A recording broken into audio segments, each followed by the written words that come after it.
Salida de Chicas está organizada durante las puertas abiertas de la Escuela Nacional de Aerotécnica y tiene como objetivo la inscripción de mujeres en sectores en los cuales los hombres siguen en mayoría. Ofrecer una visita personalizada y guiada por embajadoras que estudian en programas de aviación, la actividad ayuda a desmitificar los sectores tradicionalmente masculinos. Salida de Chicas ha hecho sus pruebas y miramos los resultados que indican una aumentación creciente de mujeres. Entonces, el 19 de febrero de 2022, he ido al encuentro de mujeres que organizan y a los que participaron a la actividad Salida de Chicas para compartir sus testimonios emocionantes e inspiradores y también para que puedan ver el interés de unas 40 estudiantes que afrontaron la tormenta para conocer la Escuela Nacional de Aerotécnica. Aujourd'hui, on s'occupe d'accueillir les filles dans l'activité Sortie de filles pendant notre événement des portes ouvertes de l'École nationale d'aérotechnique. Sortie de filles, en fait, c'est une activité où on regroupe les filles ensemble pour faire la tournée de tous les kiosques des portes ouvertes pour vraiment leur montrer l'intégration des filles là, au sein d'une école majoritairement masculine. Donc vraiment pour leur montrer qu'elles ont leur place avec nous et que même après sur le marché du travail, là, elles ont leur place également. Aujourd'hui, dans l'ENA, on a vu les différents programmes qui ont, comme la maintenance d'air neuf, et qui commencent dans les ordinateurs. On peut faire les parties d'un avion. Donc la technique en maintenance d'air neuf, c'est quand même une technique qui est assez exhaustive. On ne fait pas que de la mécanique, on ne fait pas que de la maintenance à proprement parler. On va aussi tout ce qui entoure la maintenance, donc des avions, donc aérodynamique, thermodynamique, performance moteur. On a des trucs qui se rapportent à l'ingénierie aussi, histoire d'être capable d'avoir un bagage de connaissances qui soit assez global. Mon entrée en aéronautique se fait un peu tardivement parce que j'ai eu le temps d'avoir une autre carrière avant ça. J'ai décidé de changer. Puis je me suis rendu compte que j'avais plusieurs intérêts là-dedans. Donc, mon premier déclic, ça a été en travaillant. J'ai travaillé comme archéologue dans le Nord, travaillé des hélicoptères. Ça a été un peu comme une espèce de foudre avec ces machines-là. Puis par la suite, je me rends compte que tout ce qui était mes intérêts en biologie ou ce besoin-là que j'avais de pouvoir faire quelque chose qui était à la fois intellectuel puis manuel, ça rentrait bien là-dedans. J'étais en questionnement pour savoir qu'est-ce que j'allais faire comme changement de métier.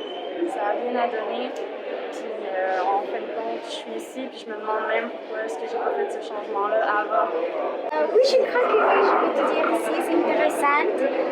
J'aime les maths. Et ici, on travaille avec beaucoup de maths. Et aussi, c'est intéressant parce que c'est pas un métier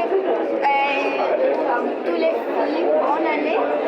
Et je vais faire ça parce que c'est intéressant. Parce que quand tu n'aimes pas qu'est-ce que tu sais pas qu'est-ce que tu veux faire, ou tu n'aimes pas qu'est-ce que tu fais maintenant, tu ne vas pas peut-être tous les efforts pour le faire.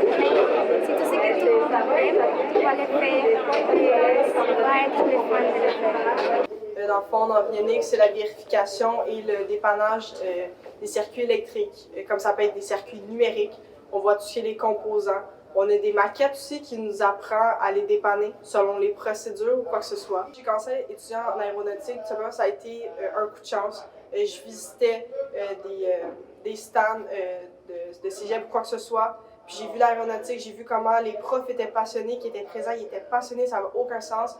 Puis je me disais, un programme où je peux avoir du fun en étudiant, c'est quasiment la partie parfaite de l'étude. C'est ça, avoir du fun pendant l'école, c'est parfait. Moi, je suis une fille qui aime ça bouger. Donc, le fait d'être sur des maquettes, d'être sur des avions, je suis toujours en train de bouger, c'est constant. C'est sûr qu'on fait des choses minimalistes ou plus petites, mais en fin de compte, on est quand même sur des avions à la fin de notre bac ou quoi que ce soit. C'est sûr que des fois, ça peut faire un petit peu peur parce que l'aéronautique ou dans l'électricité en aéronautique, c'est grand, ça peut être partout, c'est quasiment la moitié d'un avion. Mais ce qui est fun à la fin, parce qu'on touche à toutes les parties, que ce soit d'un avion, d'un hélicoptère, à la fin, ça reste quand même de l'électronique. Mon père est un électricien, donc de base, je commençais à utiliser des outils ou quoi que ce soit. Je connaissais un petit peu les noms ici et là, mais j'avais pas autant d'expérience que j'ai maintenant avec mes 4 sessions. Mais c'est sûr que ça l'a aidé un petit peu, ça, c'est sûr. C'est sûr que c'est un petit obstacle parce que le monde a déjà des stéréotypes de dire que les femmes, ça va pas dans la maintenance ou quoi que ce soit. Mais à la fin, si t'es meilleur qu'eux, t'es meilleur qu'eux. Ça, c'est sûr. Puis les profs, c'est pas parce que t'es une fille qu'ils vont moins t'apprendre ou qu'ils vont dire « Oh, on va te mettre de côté, laisse les gars dévisser » ou quoi que ce soit. Ils vont dire au contraire « Fais-le, montre-leur que t'es capable aussi de le faire. » Puis à la fin, tu fais la même formation qu'un gars, donc t'as les mêmes compétences que lui. C'est pas parce que t'es une fille. C'est sûr qu'en plus, c'est meilleur d'être une fille parce que t'es plus petite, tu peux aller dans plus de compartiments. Donc à la fin, il y a même des compagnies qui vont peut-être même te préférer. Les gars sont assez respectueux, sont conscients que je suis là pour apprendre, je suis pas là pour les insulter ou quoi que ce soit. Mais c'est sûr qu'il faut faire des efforts. Il y a toujours du monde qui va être là pour vous descendre. Mais c'est sûr que si vous leur expliquez, regarde, je comprends que ça te tente, mais moi je suis là pour apprendre. Puis si tu peux m'aider, ben je vais t'aider en retour. Puis c'est du donnant-donnant à la fin. Okay. Donc c'est sûr que oui, ça peut faire peur, mais en même temps, ça peut juste améliorer aussi. Là, puis créer aussi un caractère, parce que l'aviation, c'est aussi un monde de garçons.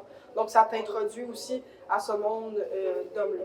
Moi, j'avais visité les portes ouvertes de dernière seconde, je me souviens, puis en voyant le monde, je me souviens de ce que j'avais ressenti, les profs, comment ils avaient montré ce qu'ils aimaient ça, puis les élèves aussi, puis l'école, je l'aime, puis je pense... Comme moi aussi, j'aime ça en retour, ben, l'expliquer au monde, puis je veux que le monde ressente la même chose que j'ai ressenti. Je participe à Sortie de filles depuis moins un bon 5 ans, ou à peu près depuis l'existence de Sortie de filles.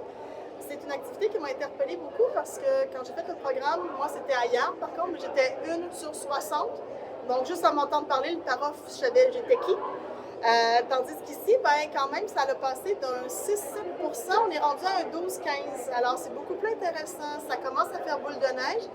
Le but de l'activité, dans le fond, c'est de pouvoir permettre aux filles d'être prises sous l'aile de quelqu'un où est-ce qu'elles peuvent devenir elles-mêmes, poser leurs vraies questions, pas avoir besoin de se faire juger ou pas de crainte. Et de cette façon-là, ben, elles voient un peu les possibilités. Qu'est-ce qu'il y en est? C'est quoi l'école sans avoir la barrière de « Ah ouais, mais il y a bien des gars ici. » Puis le fait de s'adjoindre le concours d'une étudiante avec nous, ben, ça donne la perspective quelqu'un qui est fraîchement arrivé. C'est à travers de quoi elle est passée, comment ça s'est déroulé pour elle. Fait que ça donne vraiment l'ensemble de ça. Les parents venant avec les filles aussi, ben, ça enlève les craintes et de la demoiselle et de papa-maman. Et ça montre l'ouverture. Souvent, quand on a le temps de prendre un café après ou d'aller avec elle, parce qu'aujourd'hui, on n'a pas eu le temps de débriefer, mais d'habitude, on a un petit goûter, un muffin avec un jus pour clore le tout. Et c'est généralement bien apprécié. Puis, durant cet échange-là, ben là, on parle plus de OK, comment vous entrevoyez ça? C'est comment ici? Puis, les jeunes filles qu'on a déjà, ils font comme hey, écoutez, elle dit, moi, je ne connaissais pas même la différence entre un tournevis et un marteau, mais c'est fait pour ça. C'est fait pour quelqu'un qui pense. C'est pas fait pour quelqu'un qui veut remonter son auto dans le garage. C'est vraiment à la base. Fait que tout ce qu'il faut avoir, c'est le goût de découvrir et aimer le domaine vers lequel on s'en va. Ne pas se mettre des limites, ne pas se mettre soi-même des contraintes qui n'existent finalement pas. Souvent, les premières semaines, les garçons vont être comme parler aux filles, les inclure, mais pas dans les exercices. Ils savent comme pas c'est quoi la bébite. Et on voit au fil des semaines, au bout de 3 maximum, c'est rendu équilibré, égal, friendly. Il n'y a plus de stigmatisation de sexe, c'est vraiment juste des étudiants qui veulent apprendre ensemble. Et les filles sont recherchées finalement parce qu'elles ont, on va généraliser, mais elles ont une minutie, une structure, une belle écriture, une façon de présenter qui est intéressante. Les gars, ils font comme « Ouais, ça donne du plus-value à mon travail, puis je comprends bien avec elles. » Donc, ça devient vraiment un melting pot à la fin et il n'y a pas de distinction avant. Pas avant, mais je veux dire, après 3 semaines, là, 4 maximum, la distinction, vraiment, les barrières tombent, puis c'est juste des humains ensemble. Ça, c'est vraiment, ça fait chaud au cœur à voir. Fait que c'est ce qu'on veut, mettre de l'avant, promouvoir, puis surtout dire aux filles, ne vous mettez pas vous-même des bâtons dans les roues, il n'y en a pas. Moi, quand j'ai commencé, j'avais peur dans l'industrie. À l'école, ça allait bien. J'avais peur d'arriver en industrie et de dire, bon, les gars, ils vont penser que je vole leur place. Puis finalement, j'avais peur, je vais catégoriser, j'avais peur des plus vieux. Puis finalement, c'est eux qui vont le mieux accueillir. Ils disent « Hey André, quand tu viens dans le shop, le vocabulaire change, ça fait du bien. » Il y a beaucoup d'obstacles qu'on se met nous-mêmes qui sont dans notre tête plus que dans la vraie vie. Même que le milieu fait de la discrimination positive envers les femmes parce que tout comme à l'école, on est juste 15 %, dans le monde du travail aussi. Donc, ils veulent nous avoir. Puis, ils sont très ouverts aux candidatures féminines en plus de ça. Fait que, en plus d'aimer ce qu'on fait, finalement, de ne pas avoir d'obstacles, on est attendu à bras ouverts. Fait que, écoutez, c'est gagnant-gagnant sur toute la ligne. Ma première session, je suis entrée ici. Je ne savais pas grand-chose sur le domaine. Vraiment un domaine spécial, surtout pour les femmes, parce que le domaine, c'est déjà réservé aux hommes. C'est un domaine pensé comme masculin. Alors,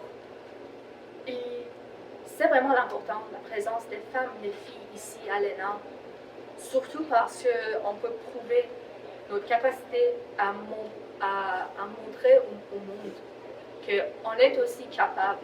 Je suis bénévole aujourd'hui parce que je me souviens, il y avait une journée que je ne savais rien de l'école, puis il y avait des gens qui m'ont aidé, qui m'ont guidé. Alors aujourd'hui, je suis venue pour faire le même job, pour aider les gens, pour les guider. C'est pas toujours en avoir, mais ce qui va changer, c'est surtout la façon d'y réagir. Donc, je pense que c'est avec ça, justement, c'est avec résilience et avec persistance qu'à un moment donné, on va être capable de dire qu'on s'est affirmé dans une place puis qu'on va être égal. Plus le temps vous participez ici à l'ENA, dans votre programme, plus vous réalisez vos chances. Des compagnies comme Bombardier, Airbus, beaucoup de compagnies qui viennent chaque année, qui offrent leurs services. Il y a aussi l'armée de défense nationale ici en département. Votre vie, vous pouvez partir n'importe où. Vous n'êtes pas obligé de rester dans le même hangar, vous pouvez aller dans n'importe quelle compagnie. Puis vous n'êtes pas en face d'un bureau, pas à rien faire, mais à faire toujours la même chose. Mesdames, laissez-vous pas arrêter par des préjugés. Laissez-vous pas arrêter par des candidatons, ce qu'on va dire autour de vous. Suivez votre passion, suivez vos goûts. Vous avez amplement les mêmes qualités, les mêmes capacités que les hommes. Si effectivement il y a un objet de 100 livres à lever, monsieur non plus n'aime pas ça.